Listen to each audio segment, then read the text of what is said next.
chers lecteurs et chers consommateurs. Aidez-nous et le réseau Plus que Pro à protéger, défendre les droits et les intérêts qui sont les vôtres et ceux de nos chers consommateurs de France. Et combattre le cancer que constituent ces pseudo-youtubeurs de l'intox et la désinformation. Parce que nous on ne triche pas de calomnie, on dit la vérité. Vous avez l'opportunité de vous abonner à la seule chaîne YouTube qui vaille. À vous de jouer. Merci de nous avoir donné votre confiance. Des Autotransact Talange, réseau Plus que Pro pour la défense du consommateur. Merci de nous suivre et de nous faire confiance au quotidien comme vous le faites depuis maintenant bien longtemps. Alors aujourd'hui, nous allons vous présenter une Suzuki, petite Suzuki Swift pour l'entretien constructeur pour un client qui habite le Luxembourg. Enfin plutôt une cliente qui est donc une cliente de longue haleine puisque ça doit faire... je sais pas, 3-4 ans. Et du coup, on a même toute sa famille qui est client chez nous, des Autotransact Talange. Donc, voilà, une immense fierté. Alors, vous le savez, toujours dans le cadre du principe de transparence, dire qui on est, qu'est-ce qu'on fait au quotidien, c'est important pour nous. Ça nous permet de traduire eh bien, le sentiment de loyauté au travers de nos consommateurs, tout simplement. Donc là, vous voyez, on vient de déposer le carter avec le filtre à air. On va remplacer les bougies, tous les filtres à huile, que l'on va retrouver en dessous, évidemment, sur le côté ici. Donc là, la jauge, etc. Voilà, donc on vient de terminer l'entretien constructeur sur cette Suzuki Swift. Et là, on peut entendre un bruit, manifestement au niveau des éléments accessoires. On entend bien. Alors, je vais essayer de positionner la lampe comme il faut. Voilà.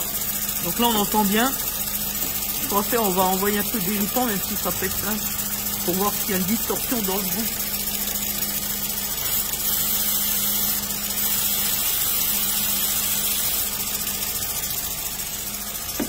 Et dans celle-là. Ah ok. Donc a priori c'est la courroie du climatiseur. Vous voyez ? C'est pas la courroie alternateur, mais c'est la courroie du compresseur de clim. Parce que là, vous voyez, ça commence à revenir doucement. Vous voyez, bon, de toute façon, on a commandé les deux. Ça c'est réglé. Alors, ce qu'on voulait dire également, c'est que nous allons faire un document vidéo dans quelques temps sur une amende que nous avons subie. Puisque avec le véhicule Peugeot 508 PSE SW, hein, vous le savez, qui est le nôtre, nous avons fait l'objet d'une verbalisation parfaitement inacceptable il y a environ une semaine ou une semaine et demie. Donc en fait 2 verbalisations, une pour excès de vitesse mais sans outil de mesure, ce qui nous a valu 90 € d'amende sans retrait de points. Par contre, les forces de l'ordre ont trouvé la fabuleuse idée que de nous sanctionner également pour le motif non-respect des distances de sécurité, ce qui est justement absolument faux et dans les grandes lignes, il faut bien le dire, puisque tout simplement il n'y avait pas de véhicule devant nous. Voilà, donc l'excès de vitesse, on le dit clairement, je sais que c'est pas un exemple, mais enfin on l'a fait de manière sécurisée bien sûr. Et bon, c'est un argument qu'on ne peut pas donner aux forces de l'ordre, donc on a accepté sans rechigner à payer et surtout à signer le constat au moment du flagrant délit. Voilà, on était à 160 à peu près, 150, 160 au lieu de 110 tout simplement. Voilà. Donc évidemment, c'est pas bien. Hein. Il faut faire attention, la sécurité routière avant tout.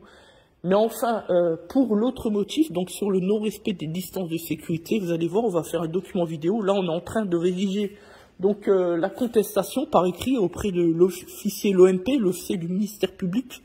Et donc, on y a apporté un certain nombre d'arguments.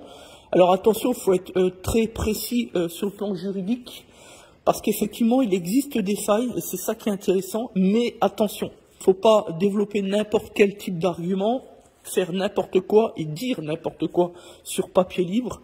Alors, quand on conteste, il y a une procédure à bien respecter, sans quoi eh bien, la contestation sera classée sans suite, avant même la procédure, on est bien d'accord.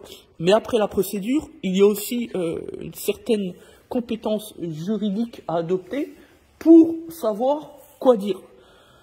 Parce que si on dit des éléments qui n'ont pas lieu d'être, que l'on pense pouvoir faire force probante, ça peut se retourner contre soi. Donc, faire très attention à cela. C'est pour ça que c'est un cas pratique intéressant. Nous allons donc expliquer comment qu'on a fait. Et puis, évidemment, on vous donnera les résultats de l'enquête. Donc, deux solutions. Soit notre contestation nous a fait obtenir la relaxe, c'est-à-dire l'annulation de l'infraction, de la verbalisation. Donc, ça veut dire les 3 points et les 90 € d'amende nous seront purement et simplement relaxés. Soit l'OMP, l'officier du ministère public, considère qu'il n'y a pas suffisamment d'arguments ou que nos arguments sont évidemment sans fondement. Et à ce moment-là, nous allons faire l'objet d'une procédure devant le tribunal de police. À ce moment-là, on pourra donc être convoqué au tribunal de police de la compétence territoriale, c'est-à-dire celui de Metz. Et à ce moment-là, sur 2 solutions, on peut aller plaider seul ou alors appeler notre avocate. Évidemment, on appellera notre avocate puisque on a déjà préparé le terrain et ça fait toujours un meilleur effet devant le tribunal dès lors que l'on se présente avec l'avocate. Voilà, tout simplement. Donc voilà, ça c'était simplement pour vous dire, voilà, on est en train de préparer un document qui va être relativement intéressant et qui pourra d'ailleurs aider d'autres, des consommateurs, des clients, pourquoi pas, tous les gens qui nous font confiance et qui veulent bien nous écouter. Parce que je pense que c'est comme important de savoir utiliser les failles de notre système juridique, pour une fois qu'il nous profite, il faut être capable de savoir les utiliser et pas se dire systématiquement, c'est perdu d'avance, etc. Voilà. Donc merci à tous. C'était donc DS Autotransact Talange, réseau plus que pro pour la défense du consommateur.